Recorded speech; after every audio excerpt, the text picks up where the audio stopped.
My name is Amari Groves. I'm a sophomore at Da Vinci Design, and I'll present to my POLs on English 10 and Modern World History.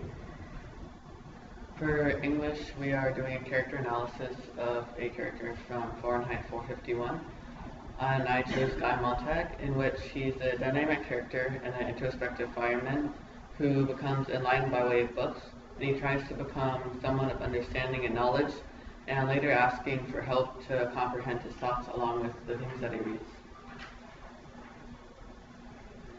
To support my analysis, I found a quote that states, "Off hours, yes, but time to think? If you're not driving 100 miles an hour at a cliff where you can't think of anything else but the danger, then you're playing some game or sitting in some room where you can't argue with a four-wall televisor. Why? Televisor is real. It is immediate. It has dimension, tells you what to think, and blasts it in. It must be right. It seems so right. It rushes you on so quickly to its conclusions. Your mind hasn't time to protest. What nonsense." This shows how the society in Fahrenheit 451 is too fast for Montag. There's lack of time to consume because there's no leisure.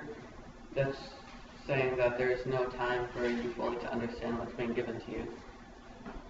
Also, this shows that they have shadows for breakfast, steam for lunch, and vapors for supper, implying that there's no substance to what they learn, and that everything that they told isn't very meaningful, and there's no way that they can prove that it is.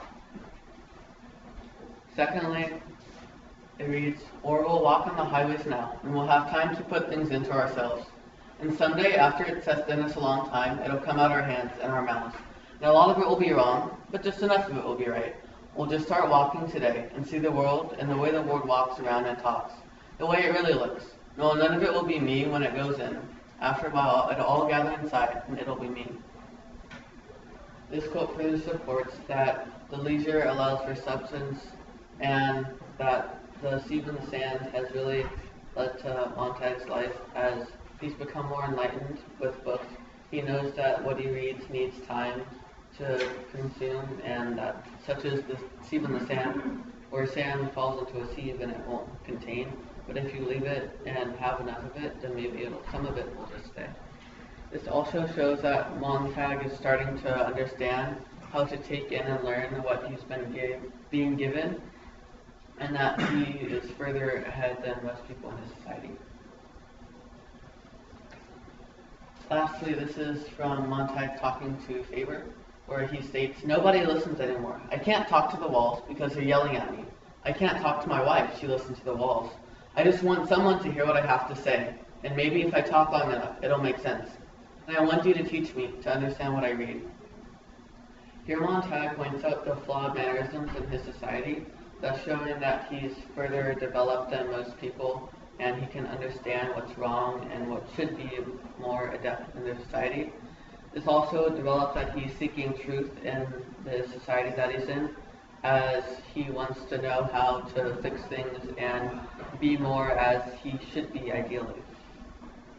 He also comprehends his own blindness, so he's not as arrogant and conceited as he may have been. Most people just feel that the life is for the pleasure of them to have, and just to live off that split-second expression and emotion that they feel, but he is really looking into himself and finding what it means to understand things. This also relates to Plato's allegory of the cave, where a man unchains himself from the shadows of the cave and steps into the world of brightness and sees the real truth that he's been avoiding the entire time. Next, I'll be moving on to Honors Modern World History. The option was to link the four essential skills together and relate them to one another and how they depend on one another. For Enlightenment and democratic ideas, they inspired many people with views on natural rights and overthrowing of unjust governments. These beliefs would have led toward revolt such as the American or French Revolution. As stated by John Locke in the second treatise, Civil Government, the natural liberty of a man is to be free from any superior power on earth, and not to be under the will or legislative authority of man, but to have only the law of his nature to rule. Such statements as these were common around the time of the Enlightenment thinkers, and were very verbal provocative, as they suggested that they should have their own rights and They could overthrow the government if it was being unjust to them, which many governments were at the time. This caused a large stand for rights for the people and led to several revolts that change the world today. Next, the revolutions which occurred in the past have brought freedom and expression of new ideas. Some of these people were provided with a fresh slate with the new regimes, thus allowing for people's ideas to come to fruition. These ideas are what happened with the Industrial Revolution. With the fall of monarchies from the French Revolution and other European uprisings, there's a more suitable government to the benefit and thus increasing manufacturing, which was common in the Industrial Revolution. As Christ said, some historians saying the revolution as an outgrowth of social and institutional changes brought by the end of feudalism in Britain after the English Civil War in the 17th century, which provides that there was much more stabilized governments after the feudalism and monarchies had ended, and revolts caused that. Also, this more stable government allowed for better economy and better production, which helped people in the Industrial Revolution. Lastly, Industrial Revolution did impact imperialism heavily. With such great production and efficiency caused by the Industrial Revolution, there's a need for new markets, and what a better way to do that than to expand into new countries and find new people and see what they need. There's also eagerness to nationalism, as nationalism was a great sense of pride for the people, and to further increase it, they felt that they were above the others and needed to help them and imperialize them to make them better, as such their country was. These factors and the need for more resources to manufacture more products contributed to what is known as imperialism. As Michael Parenti said in his book Against Empire, the expansionists destroy whole societies. Self-sufficient peoples are forcibly transformed into disfranchised wage workers. Indigenous communities and folk cultures are replaced by mass markets, mass media, and consumer societies. Cooperative lands are supplanted by agribusiness factory farms. Villages by desolate shanty towns, autonomous regions by centralized autocracies. The Industrial Revolution did cause many wage workers indeed, as many people were working in the factories to help supply jobs and support their new lives. The imperialism did remove the old cultures, and by doing this, it also implanted their own. And since the old cultures were industrialized, which helped them with an advantage against the weaker countries, the Industrial Revolution also leaked into the rest of the countries, making the world in general a more industrialized place. Which we're excited, and thank you for my attention. I have a couple of questions. You said weaker countries be put in quotation. Yes. Can you tell me why you did that? I did this because the nations thought that the weaker countries were lesser than them because they were not as military strong and were not as civilized in terms of industrialization and manufacturing. However, they did not consult the other nations with this, and they assumed from their own power that this was true. So it's not factual that they may have been weaker, it's just in certain factors of being able to conquer them that they were superior. I have one other question that wasn't included in your, or you didn't have to do it in your presentation. I'm just wondering if you could connect how imperialism has affected countries today. Imperialism, also through what I mentioned about the Industrial Revolution, industrialized the nations and made things more conform to the rest of society. As the rest of them were developing, when they took over, the other countries developed in a similar way, although not to such an extent, because they were still oppressed and some of them were as slaves and didn't have as many rights.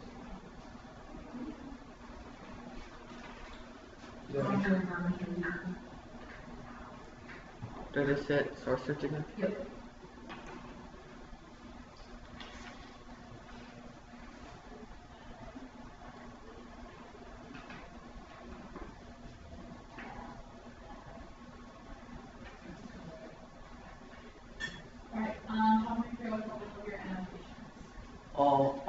While reading it, I first read the prompt so I could better analyze the text I was reading. And I found that the woman had either, it says she had always been either a slave or a dictator, showing that there were unequal rights for women. If they were lesser, then it was by slavery, and if they were greater, it was from dictatorship, and they're still not equal because they would have been above. And further on, since governments have put almost inseparable obstacles in the way to prevent cultivation of the female mind, which shows that there was an unfair advantage because the government put more barriers for the women instead of men, and further tried to prevent that. Okay, go ahead and talk to me about your thesis. Mary Wollstonecraft claims that the cause for inferior treatment of women is due to the government and its unjust ways. Okay, and your evidence? According to Wollstonecraft, governments have put almost inseparable obstacles in the way to prevent the cultivation of the female mind. And your analysis? Enforced by Wollstonecraft's statement, women of this time were given many barriers to keep them from learning and gaining wits about them. Additionally, it is stated that this was done to prevent the learning of females, further providing it was unjustly done to remove their knowledge. Okay, so by the government taking away rights of women, what does that violate? It violates the fact that they can't have access to knowledge by reading or writing, and they try to prevent them from learning new things.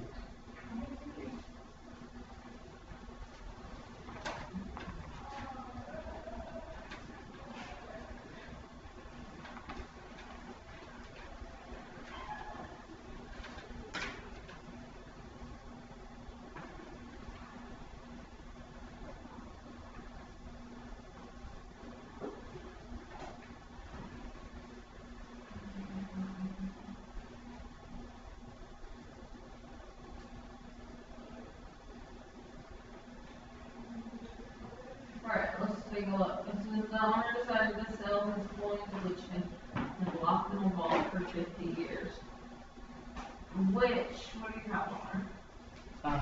Adjective. What did you have before that? Like on the word? For coins? No, for which? Did you erase it?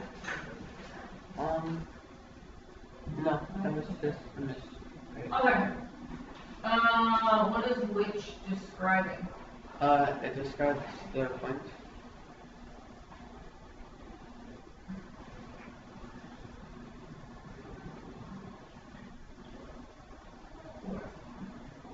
Let's look at it.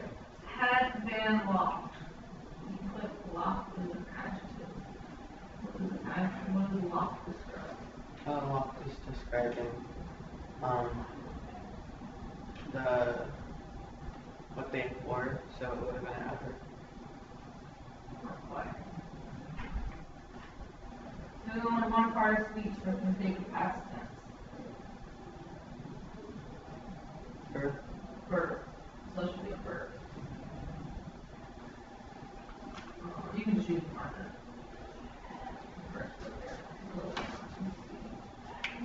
So, now that we have all those verbs together, we go back to which. So which is actually modifying had been locked. So all those are verbs, which should be what? An adverb. An adverb.